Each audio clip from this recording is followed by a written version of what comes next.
Story 1 by Alex. My name is Alex, and for the past 5 years I've worked as a pizza delivery driver in a small, seemingly quiet town. The job was mundane, with the usual late-night deliveries and familiar customers. However, one fateful night, everything changed, and I experienced the most chilling and bizarre pizza delivery of my life. It was a stormy Friday evening with heavy rain pouring down relentlessly. The phone rang, and I reluctantly answered yet another delivery request. The address was unfamiliar, located on the outskirts of town, in an area I had rarely ventured before. Despite the eerie feeling gnawing at my gut, I loaded the pizza into my car and set off into the night. As I approached the address, I noticed that the streetlights were flickering, casting eerie shadows that danced along the wet pavement. The neighborhood appeared deserted, with only a few dimly lit houses scattered about. I found the house I was looking for, an old, dilapidated mansion that seemed straight out of a horror movie. Summoning my courage, I knocked on the massive wooden door. A few moments passed, and just when I thought no one was home, the door creaked open slowly. A chilling gust of wind greeted me as I stepped inside. The hallway was dimly lit, and the air was heavy with a musty, peculiar scent. "Hello," I called out, my voice shaking slightly. No response. I hesitated but decided to venture further into the eerie mansion. The layout was confusing, with winding hallways leading to unknown rooms. After what felt like an eternity, I found myself in a dimly lit dining room. The sight that greeted me was surreal and terrifying. The long, ornate table was set for a feast, but the dishes were filled with rotting food, covered in cobwebs. As my eyes scanned the room, I noticed the walls adorned with unsettling paintings of people whose eyes seemed to follow my every move. I was about to leave when I heard a faint whisper coming from a room nearby. "Help me!" My heart pounding, I followed the voice to a small, dusty study. There, sitting on a tattered armchair, was a frail, disheveled woman. She was dressed in a gown that seemed to belong to a bygone era. "Are you okay?" I asked, my voice trembling. The woman looked at me with desperate eyes. "Please, you must help me escape. He's keeping me here against my will. I haven't seen the outside world in years." My mind was racing, unsure of what to make of this situation. Was I unwittingly caught in a horror movie scenario? I fumbled with my phone, trying to dial the police, but there was no signal in this desolate mansion.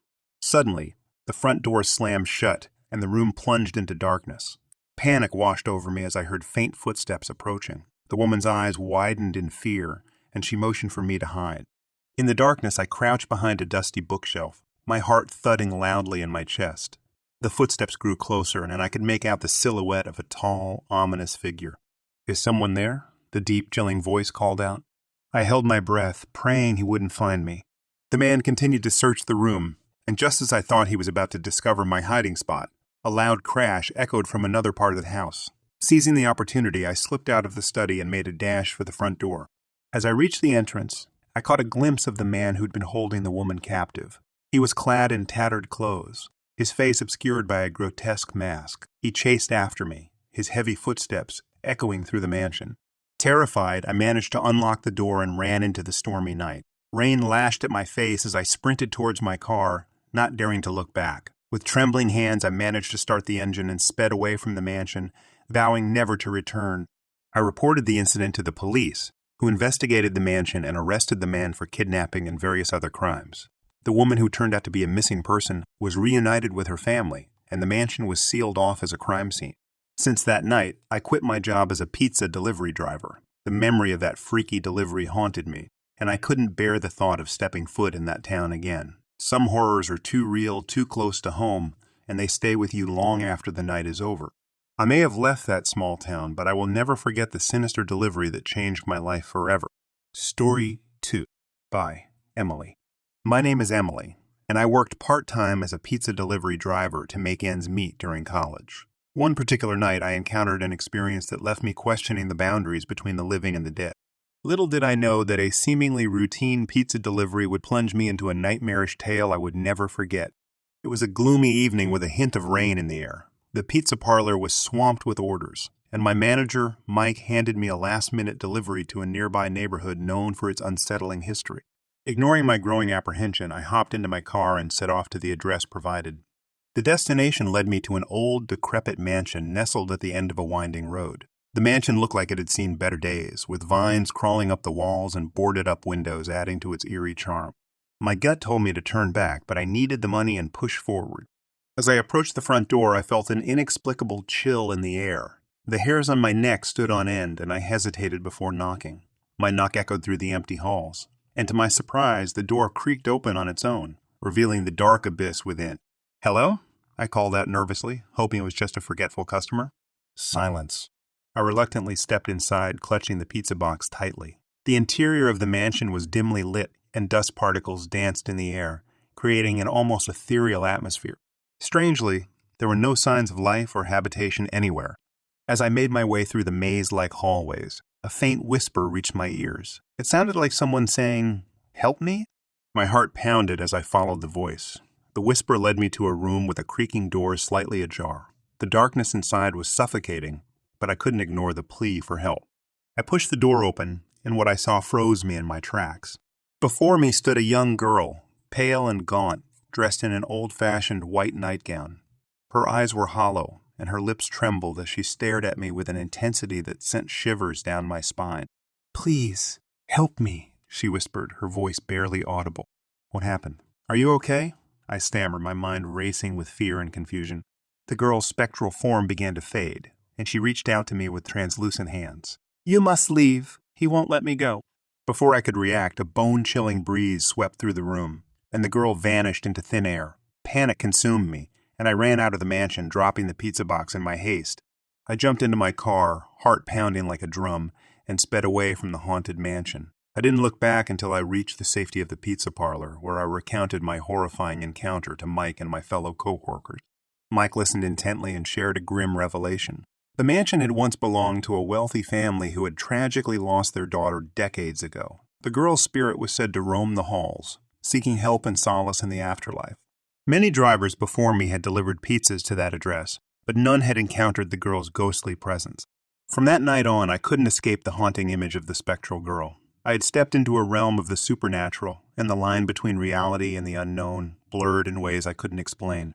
I quit my job soon after, unable to bear the thought of encountering something so inexplicably eerie again. To this day, I shudder at the memory of that chilling pizza delivery, forever wondering if there are forces beyond our comprehension that lurk in the darkest corners of our world, waiting to be discovered by unsuspecting souls like myself. Story 3 by E. Daniel. My name is Daniel, and I worked at a family-owned pizzeria known for its delicious pies and impeccable service. But one harrowing night, I encountered an order that would forever haunt my dreams, revealing the existence of a malevolent force lurking in the shadows. It was a moonless night, and an eerie fog blanketed the town. The phone rang, and I picked up the receiver, only to hear heavy breathing on the other end. "Hello? Can I help you?" I asked, my voice tinged with unease. A low, menacing voice responded, "Deliver the pizza to 1204 Elm Street." My heart sank. 1204 Elm Street was infamous for its dark past. The once vibrant neighborhood had become a desolate, haunted area after a series of mysterious disappearances and gruesome murders. It was said that malevolent spirits roamed its abandoned houses and shadowy alleyways. Against my better judgment, I loaded the pizza into the car, hoping it was just a prank or a dare. But as I approached Elm Street, an overwhelming sense of dread washed over me. The streetlights flickered ominously, casting eerie shadows on the cracked pavement. The address led me to an old decrepit house that stood like a blackened sentinel, watching over the forsaken street. A shiver ran down my spine as I climbed the creaky porch steps.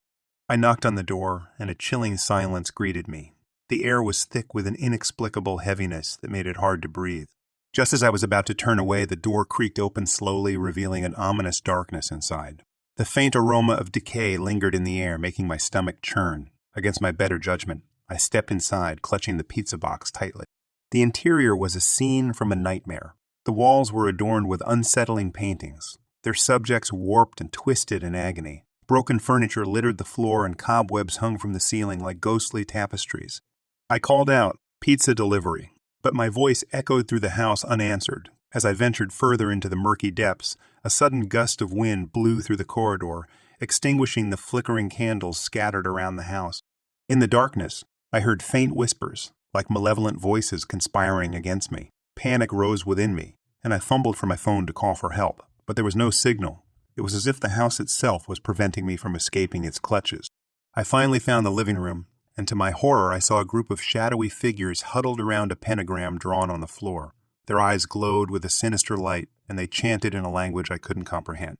It was a ritual, and I had unknowingly stumbled into the midst of it.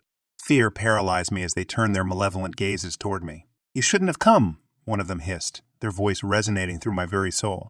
Terrified, I dropped the pizza and ran for the door. But the house seemed to come alive, its walls shifting and rearranging themselves to block my escape. I was trapped in a living nightmare. Just when all hope seemed lost, a sudden beam of moonlight pierced through the dark clouds, illuminating a small window. I knew this was my chance. With all my strength, I broke through the decaying wood, cutting my hands on the shattered glass. The night air was a welcome relief as I stumbled out of that cursed house. Without looking back, I sprinted to my car, my heart pounding in my chest. I drove away, never to return to Elm Street again. That night, I quit my job at the pizzeria, unable to forget the malevolent order that had led me into the clutches of unspeakable horror. Elm Street's dark secrets will forever be etched in my memory, a reminder that there are forces beyond our comprehension lurking in the darkest corners of our world, waiting to consume the unwary.